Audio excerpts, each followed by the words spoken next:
शिक्षकों पर अभी आएंगे हम, शिक्षकों और शिक्षकों की क्वालिटी और उनके तनख्वाह, उस सब पर बाद में आएंगे। आज मैं भाषा पर फोकस कर रहा हूँ। नहीं, शिक्षकों की क्वालिटी मैं भाषा बेसिस में बोल रही हूँ कि वो उस भाषा में पढ़ा सकते हैं या नहीं, कि उस मीडियम में, क्योंकि मीडियम में जब हम बात करते हैं तो यानी कि मैथ्स भी जो है, जो वो हिसाब भी जो पढ़ेंगे वो भी वो उसी भाषा में पढ़ेंगे, वो ना सिर्फ गणित बल्कि जो समाज विज्ञान, समय नहीं है, हमें क्लोज करना पड़ेगा। अमिताभ जी, बस खाली आप शब्दों में हमें बता दीजिए, कुछ शब्दों में, क्या भाषा एक महत्वपूर्ण पक्ष रहा है? बहुत सारे पक्ष हैं, लेकिन ये one of the important factor है भारतीय सरकारी स्कूलों के तबाही का, उत्तर से पूरब, पश्चिम से दक्षिण, हर जगह।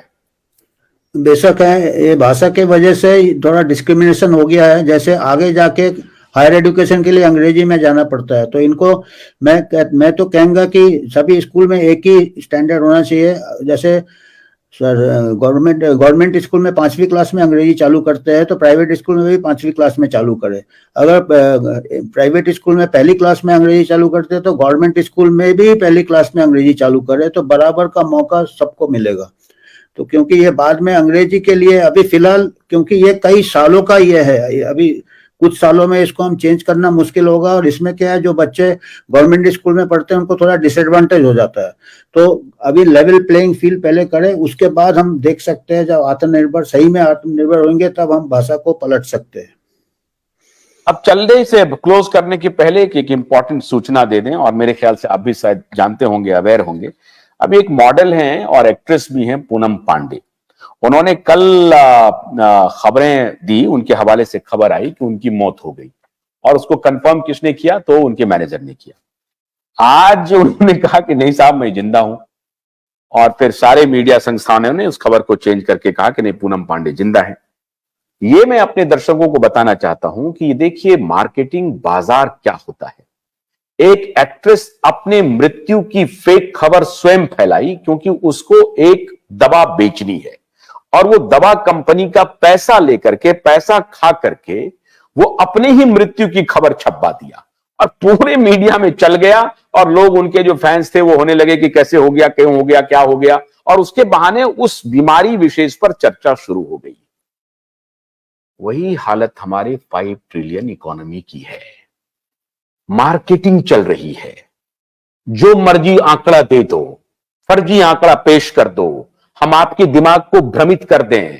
सच्चाई क्या है? हमारे स्कूल में बेंच नहीं है, हमारे स्कूल में टेबल नहीं है, बच्चियां कहां बैठेंगी, उनके लिए बाथरूम नहीं है, पीने का स्वच्छ पानी नहीं है, मिड डे मील जो है वो पैसे का रैकेट है, अरबों हजारों करोड़ रुपए बर्बाद किए जा रहे हैं। उनके माइंड को, जो बच्चा पढ़ने के लिए जाता था, वो बच्चे खिचड़ी पर उनकी नजर है, जो टीचर जिनको पढ़ाना है वो टीचर खिचड़ी बनाने में लगे हुए हैं। और ये 5 trillion economy, 5 trillion economy, 5 trillion economy, ठीक उसी प्रकार का मनोवैज्ञानिक दबाव है, मनोवैज्ञानिक मार्केटिंग है, जिस प्रकार का पूनम पांडे ने मार्केटिंग कर दिया और कह दिया खुद ही मर गई, खुद ही मरने की खबर छपवा दी, फिर दूसरे दिन आके कह दिया मैं नहीं मरी हूं, मैं तो ये बताना चाहती थी कि सर्वाइकल कैंसर जो है उससे आप कैसे बचेंगे, उसके लिए फलाना दवाई है, वो ले लीजिए। तो कृपा करके मैं अपने दर्शकों से आग्रह करता हूं कि इस मिथ में मत पड़िए। सरकारें आएंगी जाएंगी, लेकिन आपको देश को बचाना है, देश की शिक्षा को बचाना है, देश के स्कूलों को बचाना है। ये बहुत इंपॉर्टेंट है। कल हमारी आपसे फिर मुलाकात होगी 9 बजे, लेकिन मैं आपसे अनुरोध कर रहा हूं कि स्कूली शिक्षा के लिए और खास तौर से सरकारी स्कूलों को जिंदा करने के लिए क्यूवाइब नेटवर्क का हमारा अभियान जारी रहेगा। प्रकाश पौरे जी से मैं एक और आग्रह कर रहा हूं कि इल्ना की तरफ से अगर आप कुछ कर सकते हैं तो करने की जरूर कोशिश कीजिए। आप तीनों पैनलिस्ट का बहुत बहुत शुक्रिया।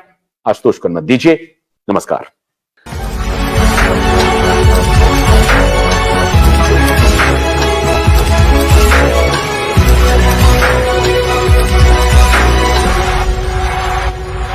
भोलानाथ का ब्रश कटर एक बैटरी से चलने वाली मशीन है जिसका चार्जिंग समय 3.5 घंटे है। इसे हम 6 से 8 घंटे बिना रुके चला सकते हैं। एक बार चार्ज करने पर ये 16,000 स्क्वायर फीट गेहूं, चावल, बजरा, जोवर के खेत काट सकता है, जबकि इसी कार्य को पेट्रोल ब्रश कटर 1000 रुपए पेट्रोल का खर्चा करता है।